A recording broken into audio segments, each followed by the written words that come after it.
Hello dear friends, কেমন আছেন সবাই? আজকে আপনাদের সাথে ডাল চিংড়ির একটা কম্বিনেশন দিয়ে মজার রেসিপি শেয়ার করব। তাহলে চলুন দেখে নিই এই মজার রেসিপিটা আমি কিভাবে বানিয়েছি।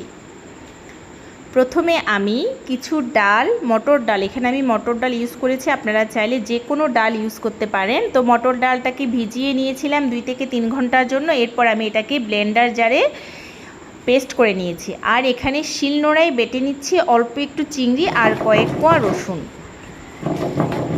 চিংড়ি আর রসুনটাকে আমি এভাবে করে বেটে নিয়েছি। এরপর আমি ডালের সাথে এগুলোকে একসাথে নিয়ে নিচ্ছি। ডালের মধ্যে প্রথমে চিংড়ি আর রসুন বাটাটা নিয়ে নিয়েছি। এরপর আমি এখানে ছোট সাইজের 2টো পেঁয়াজ আর কিছু কাঁচা লঙ্কা দিচ্ছি। ঝালটা আপনাদের স্বাদ অনুযায়ী দিবেন। এরপর এখানে আমি পরিমাণ মতো হলুদ গুঁড়ো, লঙ্কা গুঁড়ো, লবণ আর দিচ্ছি ভাজা জিরের গুঁড়ো।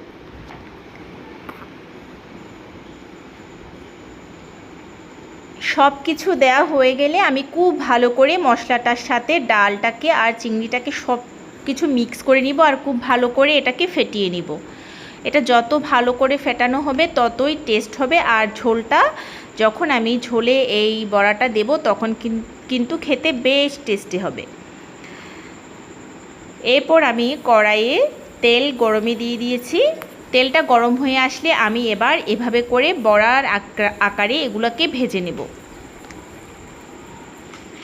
চাইলে কিন্তু এই বড়াগুলা ডাল দিয়ে গরম গরম ডাল ভাতের সাথেও কিন্তু খাওয়া যাবে। তো আজকে যেহেতু আমি রান্না করছি, এইটাও কিন্তু দুর্দান্ত হয় খেতে।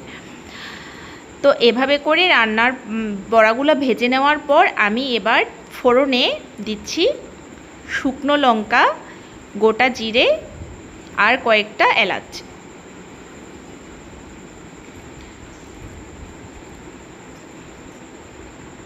খুব সুন্দর একটা ঘ্রাণ বের হলে আমি এখানে বেশ কিছু আলু দিয়ে দিচ্ছি। আলুটাকে আমি এভাবে চার পিস করে কেটে নিয়েছি। হালকা একটু ভেজে নিয়েছি। ভেজে নেওয়ার পর আমি এখানে বাদবাকি মশলাগুলো দিচ্ছি। একটু জল দিয়ে গুলিয়ে নিয়েছিলাম মশলাটা। মশলার মধ্যে ছিল হলুদের গুঁড়ো, লঙ্কার গুঁড়ো, লবণ আর অল্প একটু জিরে ধনে বাটা।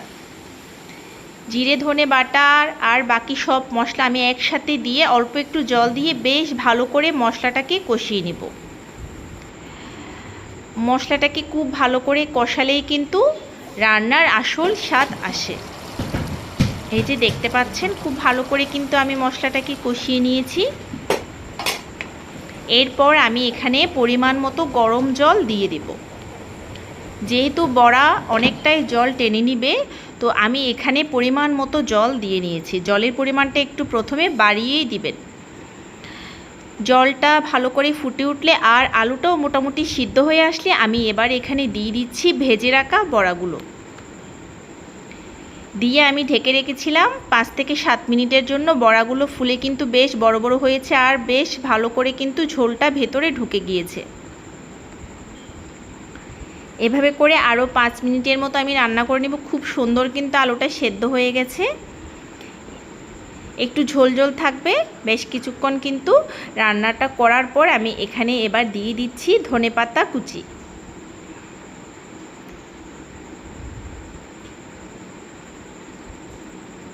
একদম ফ্রেশ ধনেপাতাটাই দিয়েছি, ভীষণ ভালো একটা ঘ্রাণ আসে এতে। এভাবে করে ঢেকে আমি 5 মিনিটের জন্য রেখে দিব। 5 মিনিট পরে আমি দেখাচ্ছি কালারটা কি সুন্দর এসেছে আর খেতে যা দুর্দান্ত হয়েছে। একবার অবশ্যই ট্রাই করবেন আর আমাকে অবশ্যই কমেন্ট করে জানাবেন এই সহজ রেসিপিটা আপনাদের কাছে কেমন লেগেছে।